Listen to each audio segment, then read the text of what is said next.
क्या आप जानते हैं कि श्रीनिवास रामानुजन कौन थे? अब आप कहेंगे कि हाँ, वो एक बड़े मैथमेटिशियन थे, लेकिन कितने बड़े? क्यों मैक्सिमम लोग उन्हें जीनियस बोलते हैं और क्यों पूरी दुनिया में उन्हें न्यूटन से कंपेयर किया जाता है? आज हम यही स्टडी करेंगे। Inspired by Ramanujan, who was this Indian genius. Around the world. Ingenious. A tool master. Well, I was really fascinated by the story of Ramanujan when I was young. I think very influential in analytic number theory. Maybe Ramanujan was very good at finding the tips of icebergs in some sense. Srinivas Ramanujan 22 दिसंबर 1887 में पैदा हुए थे। रामानुजन के पिता एक साड़ी की shop में clerk का काम करते थे, जबकि माँ एक हाउसवाइफ थी। बचपन में रामानुजन बहुत ही सेंसिटिव थे। उन्हें बचपन में मंदिर के प्रसाद के अलावा कुछ भी अच्छा नहीं लगता था। अगर उन्हें अपनी पसंद का खाना नहीं मिलता तो वो जमीन में मिट्टी में लेट जाते और तब तक नहीं मानते जब तक उनकी बात ना मानी जाए। बचपन से ही रामानुजन बहुत क्यूरियस थे। वो हमेशा पूछा करते, दुनिया का पहला इंसान कौन था? यहाँ से बादल कितनी दूर है? बचपन में जब एक बार क्लास में एक टीचर ने कहा कि जब भी आप एक नंबर को उसी नंबर से डिवाइड करते हो तो उसका आंसर 1 आता है। फॉर एग्जाम्पल, अगर आप 1000 फ्रूट्स को 1000 लोगों में बांट दो तो हर एक को एक ही फ्रूट मिलेगा। रामानुजन एकदम से बोल पड़े, लेकिन ये 0 के केस में ट्रू नहीं होगा, क्योंकि अगर हम 0 को 0 से डिवाइड करते हैं तो आंसर 1 नहीं होगा, क्योंकि किसी को भी एक भी फ्रूट नहीं मिलेगा। रामानुजन की फैमिली के पास ज्यादा पैसे नहीं थे, इसलिए उन्हें किराएदार रखने पड़े। वो किराएदार 2 स्टूडेंट्स थे जो कि पास के एक लोकल गवर्नमेंट कॉलेज में पढ़ते थे। इन दोनों ने देखा कि रामानुजन मैथ्स में बहुत इंटरेस्टेड हैं, इसलिए अपने फ्री टाइम में रामानुजन को मैथ्स पढ़ाते। रामानुजन बहुत ही कम टाइम में उन दोनों स्टूडेंट से भी मैथ्स में अच्छे हो गए। रामानुजन हमेशा उन दोनों को लाइब्रेरी से मैथ्स की बुक्स लाने को कहते। स्कूल में सब जानते थे कि रामानुजन एक जीनियस हैं, और इवन उनके हेडमास्टर ने कहा था कि ये लड़का मैथ्स में जीनियस है और इसे मैं 100% या A+ से भी ज्यादा मार्क्स देना चाहता हूँ। स्कूल में तो रामानुजन बाकी सब्जेक्ट्स भी पढ़ लेते थे, इसलिए उन्हें कॉलेज के लिए फुल स्कॉलरशिप मिल गई। लेकिन कॉलेज तक पहुंचते पहुंचते उनका मैथ्स में बहुत ज्यादा इंटरेस्ट हो गया था और वो बाकी सब्जेक्ट्स नहीं पढ़ते थे और मैथ्स के अलावा बाकी सारे सब्जेक्ट्स में फेल हो जाते। कॉलेज में भी सब जानते थे कि रामानुजन मैथ्स में सबसे अच्छे हैं, क्योंकि मैथ्स के 3 घंटे के पेपर को वो 30 मिनट में कंप्लीट कर देते थे। जिन क्वेश्चंस को प्रोफेसर 12 से 15 स्टेप्स में करते थे, रामानुजन उन्हीं सवालों को 3 स्टेप में सॉल्व कर देते थे। लेकिन इन सब के बावजूद रामानुजन की स्कॉलरशिप कैंसिल कर दी गई और उन्हें कॉलेज छोड़ना पड़ा, क्योंकि वो बाकी सब्जेक्ट्स में पास ही नहीं हो पा रहे थे। वो ट्यूशन भी नहीं ले रहे थे, क्योंकि बुक्स में मैथ्स के सवालों को सॉल्व करने का तरीका उन्हें पसंद नहीं था। ये सब देख के रामानुजन की माँ बहुत परेशान हो गई और उन्हें लगा कि शायद शादी के बाद रामानुजन अपनी रिस्पॉन्सिबिलिटीज को समझ जाएंगे, इसलिए उनकी शादी जानकी से करवा दी गई। उस वक्त जानकी की एज सिर्फ 10 साल थी और छोटी एज में शादी करना उस वक्त एक कॉमन बात थी। शादी होने के बाद रामानुजन को लगा कि अब उन्हें किसी तरीके से पैसे कमाने पड़ेंगे और इसलिए वो जॉब के लिए अप्लाई करने लग गए। अपनी मैथ्स की नोटबुक्स लेके वो सबको दिखाते, लेकिन उन्हें कोई जॉब नहीं देता। लेकिन फाइनली उन्हें मद्रास पोर्ट ऑफ ट्रस्ट में जॉब मिल गई और वो सर फ्रांसिस और नारायण अय्यर के ऑफिस में एक अकाउंटिंग क्लर्क की जॉब करने लग गए, जिसके लिए उन्हें 30 रुपए हर महीने मिलते थे।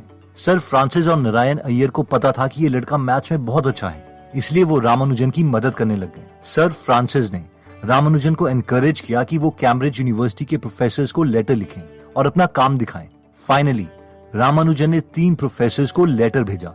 2 प्रोफेसर्स ने उनके लेटर्स को रिजेक्ट कर दिया, जबकि एक प्रोफेसर को उनका काम बहुत पसंद आया और वो लेटर देख के ही जान गए थे कि ये इंसान जीनियस है। इस प्रोफेसर का नाम था G.H. हार्डी। ये लेटर बहुत ही इंटरेस्टिंग था, इसलिए बहुत यूनिवर्सिटीज में मैथमेटिशियंस को ये दिखाया जाता है। इस लेटर में कुछ इस तरीके से लिखा हुआ था, डियर सर, मैं एक अकाउंटिंग क्लर्क हूँ मद्रास इंडिया में और मेरी 1 साल की सैलरी 20 पाउंड्स है। मैं 23 साल का हूँ, मेरे पास कोई यूनिवर्सिटी डिग्री नहीं है और मेरे पास सिर्फ स्कूल जितनी एजुकेशन है। मेरे पास जितना भी फ्री टाइम होता है उसे मैं मैथमेटिक्स में लगा देता हूँ। मैंने डाइवर्जेंस थियोरी पर भी काम किया है और लोकल मैथमेटिशियंस उनके रिजल्ट्स को आउटस्टैंडिंग बोलते हैं। मैं इस लेटर के साथ आपको अपनी कुछ थियोरम्स भेज रहा हूँ। अगर आपको इन थियोरम्स में कुछ वैल्यूएबल लगता है तो मैं चाहता हूँ कि मेरे काम को पब्लिश किया जाए। Yours truly, S. रामानुजन। उस वक्त हार्डी को बहुत से ऐसे लेटर्स मिलते थे जिसमें लोग क्लेम करते थे कि उन्होंने बड़ी बड़ी डिस्कवरीज की हैं, लेकिन हार्डी बोलते हैं कि मैं पहली लुक में ही जान गया था कि ये लेटर उन कैटेगरी में नहीं है। रामानुजन ने इस लेटर के साथ करीबन 50 थियरम्स भेजी थी, जिसमें से एक मुझे बहुत अच्छी लगी क्योंकि वो बहुत नॉन इंट्यूटिव है। आई होप आपको भी ये बहुत अच्छी लगेगी। मान लीजिए मैं आपको बोलता हूँ 1 + 2 + 3 + 4 + 5 + dash dash dash up to infinity, तो इसका सम क्या होगा? आप इसका आंसर क्या बोलोगे? यानी अगर मैं आपको 1 रुपए देता हूँ, फिर मैं आपको 2 रुपए देता हूँ, फिर 3 रुपए, फिर 4 रुपए, फिर 5 रुपए एंड सो ऑन और देता ही जाता हूँ, तो आपके पास एंड में कितने पैसे बचेंगे? तो आप बोलेंगे कि ये तो इन्फिनाइट होगा क्योंकि इन्फिनाइट टाइम्स आपको पैसे मिल रहे हैं। लेकिन इसका आंसर -1/12 है। यानी अगर कोई आपको पैसे दे ही जा रहा है इन्फिनाइट टाइम तक, तो एंड में आपके पास कुछ भी नहीं होगा, बल्कि दूसरे इंसान के पास 1/12 रुपीज होंगे। और ये बहुत नॉन इंट्यूटिव है, मैं जानता हूँ, इवन आजकल के मैथमेटिशियंस के लिए भी। लेकिन ये सीरीज इतनी इंपॉर्टेंट है कि आज की लेटेस्ट थियोरी स्ट्रिंग थ्योरी में भी इसका यूज किया जाता है। अगर हम ये रिजल्ट स्ट्रिंग थ्योरी में नहीं डालते तो स्ट्रिंग थ्योरी को कंटिन्यू नहीं किया जा सकता। The areas of physics. This is a very well-known string theory textbook by Joe Polchinski. As you can see, sort of quite early on, page 22, we have this statement here, which is that the sum of all, this is basically saying the sum of all the integers. और ये बस एक छोटा सा result था रामानुजन के बहुत से रिजल्ट्स में से। इस लेटर के बाद हार्डी ने रामानुजन को इमीडिएटली लेटर लिखा और कहा, डियर सर, मैं आपके काम में बहुत इंटरेस्टेड हूँ। आप जितनी जल्दी हो सके इनके प्रूफ मुझे सेंड कर दीजिए। हार्डी के लेटर्स के बाद इंडिया में ब्रिटिश गवर्नमेंट रामानुजन को सीरियसली लेने लग गई और उन्हें यूनिवर्सिटी डिग्री में होने के बावजूद प्रेसिडेंसी कॉलेज में रिसर्च स्कॉलरशिप मिल गई, जहां उन्हें 75 रुपए पर मंथ मिलते थे। हार्डी ने रामानुजन को बहुत कन्विंस किया कि वो कैम्ब्रिज यूनिवर्सिटी में उनके साथ काम करने के लिए आए, लेकिन रामानुजन ने मना कर दिया कि अगर वो ओवरसीज गए तो कोई भी उनके बच्चों के साथ शादी नहीं करेगा। लेकिन फाइनली रामानुजन मान गए जब उनके सपने में उनकी देवी नामागिरी ने दर्शन दिए और कैम्ब्रिज जाने के लिए कहा। रामानुजन कैम्ब्रिज यूनिवर्सिटी में हार्डी और लिटिल वुड से मिले और उन्हें अपने पिछले 10 सालों में लिखी हुई 3000 थियरम्स दिखाई।